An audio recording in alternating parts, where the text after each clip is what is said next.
we have to stay seated? Do we have to stay seated? Yeah, stay seated. I thought there was a general agreement that you guys wanted to stand, but I got like a dead squirrel, and I've got skin shapes, and there are pieces of my skin that I've put into different kind of geometric shapes that kind of correspond with the squirrel.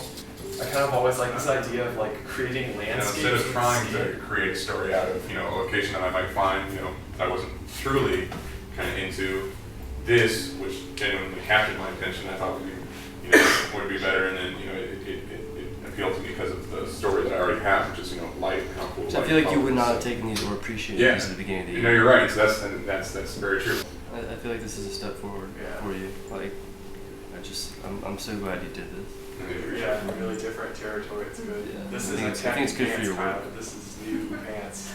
You're not wearing blue jeans in your Over like the past 3 years or so, I go out at night all the time on my bike just by myself and just explore.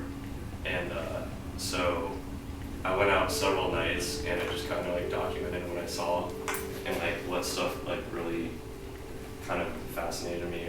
But yeah, as you can see, they all kind of have one or two lights just kind of focusing on them, and I'm seeing what I can do with that. And then you're with somebody who really never Stuff knew like that that they to had sell an the realism. interesting So I think you experience. should keep them in. You don't really understand that until after you're It's still surrealistic. Yeah. And that's kind of what this is, but with pictures, unconsciously is looking through something, because I find that there's this real push and pull between what you're looking at. It's kind of just dressing into photography, or just as the only way I can get to these things, because I can open that window and I can look outside, or I can go around, I can leave my basement and go to those bushes, but it won't be the same thing unless I'm standing here looking at the photograph. Yeah, I didn't like just having that one place, so I switched to the person being the consistent element and then changing places.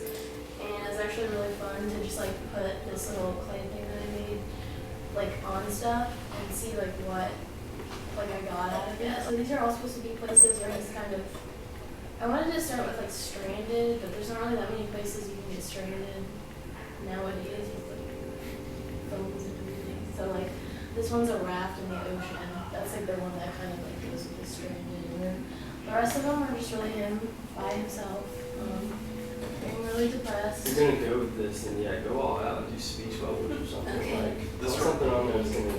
This reminds me of if Flat Stanley, what is he doing these days? This is his life now. So I was trying to think of the one place in Richmond that I just had kind of no place being at. There's no reason for me to be there. And I thought that that'd be an interesting thing to get into, and it ended up being way more than I could have ever expected. But I went into Eugene's barbershop, which from the outside is pretty intimidating, especially for somebody who looks like me. And just the whole idea going in there was to just kind of take pictures of the way this place is run and kind of the culture behind it. And the whole thing was it was one of those things that I didn't realize the first time, but when I went back and talked to them, it was as strange for them as it was for me. I got the Hasselblad. These are all shot on a medium format film with the Hasselblad, and so it was actually good to me that I shot these. It's right around noon, and so got this really nice light to go through. Yeah, so I scanned these. I worked with them in Lightroom just a little bit. I didn't have to do a whole lot except dust removal. When you do your own process, you can get all these little flaky dusts on the negative. Other than that, I was just really fortunate to meet her right. I got all this nice natural light, or else these pictures wouldn't be nearly as interesting as I think they are. Is this something you think you can do more? Your color progression is really nice. Seriously, I feel like from the reds to the kind of purples. Yeah. I think so. I mean, just because it's so much different than your other stuff. If you decide to relook at this again, I think so. you may be better off using a little bit of a longer exposure, just so they're not as dark. Because I feel like you're missing a lot of details in the presence. And if they were just lighter, or you would use Photoshop to kind of extend the exposure, they would pop a lot more. If you go out intentionally But the top is kind of showing what is happening. I think you'll find that you'll still notice there's been something more, and you'll be ready, to really capture the right way. I guess I just like to have a spontaneity of it, for these two at least. which means what? Higher shift and what comes down. Not like Takes time a while. Well, I mean, like, I just went on through it, like Flash, like a Flash, like next semester, I went to see like a custom execution, I guess. One day, like I was like in a car with my mom and we were driving and I like took my glasses off for some reason and I looked out the window and like I like looked at all these lights. They were all like little like circles and everything. Everything just looked really beautiful. And I wanted to capture that for like my project. I also had this. I was also using this filter kind of thing. I was putting in front of my lens and getting different colors and everything like that. And so what I did was I took the pictures like of like the traffic lights and everything like that, and I put it like on top of it, like put it on Photoshop and put this picture and then put the layer of that picture and change the opacity. There's a couple thoughts that go in my head, but I kind of think in a way it's really unrealistic and it's not natural, but in a way I think it kind of is more realistic in some ways because when I first came to Richmond, or if there is really a nice sunset or something like that, I feel like my memory of it is always like I remember the sunset and I remember like how cool like the highway looked or something, and I kind of have that image in my head. I'm trying to make what it looks like how I remember something or how I remember my first impression of the place being.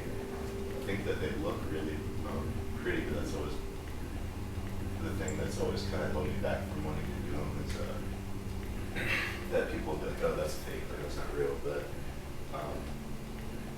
you kind of put yourself like behind the camera a little bit more than here, where you're totally like, is this cart like racing out of the city?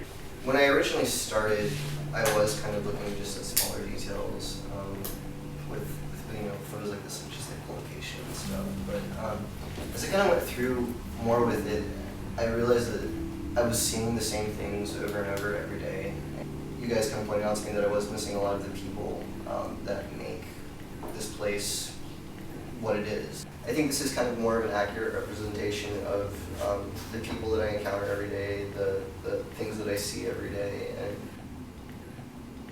in this project, I kind of wanted to explore how I've been feeling the last few months. I know you guys know I use myself in my photos and films a lot, but I decided to make it, I guess, more universal by using different models. And I decided to add a little bit of their personalities to it, or how I perceive their personalities, by using a specific color for each of them. Manipulated the depth of field, how dark the tones were, and how cold the tones were, sort of to convey like a suffocating effect. I kind of wanted it to seem like a horror movie, but I also wanted something to symbolize my fear of like moving on and like getting past something. So I decided to go with plastic wrap to wrap them up in. But yeah, this is actually probably one of my more personal photo projects that I haven't been in myself. Yeah, that's pretty much it. Do you guys have questions? My series is called the Gemini Effect, and what it is an interpretation of my friends' personalities when I'm not around them. And how I got started in this process, I would get my friends to come model for me, and then I would ask them a series of questions about what they do when I'm not around them. So these are just friends I'm around, either more so at night or just more so during the day. I wanted it to be very exaggerated, and I wanted it to be very heavily edited because I wanted to show who they were, and my interpretations of what they told me when they were telling me their bios and what they did when I wasn't around them. I took that in a sense and I tried to apply it to color and the makeup and the clothes they were wearing. At first, I had thought that I would just leave the photo as it is, but in order to fortify my idea of the Gemini effect, I thought that I would double up these photos and try to layer them to just fortify my idea. These pictures are less about location and more about like the feeling. They're basically like the second that you step out somewhere, like step out outside and you notice something that's a little off or a little different. If I hadn't stepped out that moment, I wouldn't have seen like the sky. It looked like it was on fire.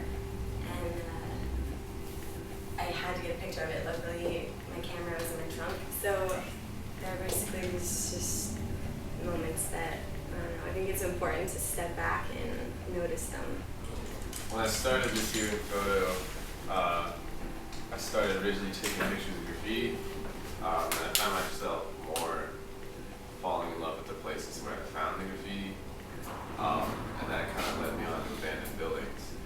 So I got into a bunch of various abandoned buildings around Richmond, and things got more or less pretty sketchy. So I ended up kind of going back to where I started with, but I still wanted to focus on spaces, because the thing about abandoned buildings is that not only are they abandoned, but they're usually kind of forgotten, they're just kind of like out of sight. And cities are full of just like, either on a small scale or on a large scale, just lots of areas that people just don't touch. Like there's just alleyways and corners and broken down things that people just don't bother caring about unless they're parking there or getting mugged or something. So I went downtown and I tried to find a lot of the smaller spaces that people just kind of forget about and don't really care about, that are occupied by some of the, like my favorite graffiti artists in Richmond.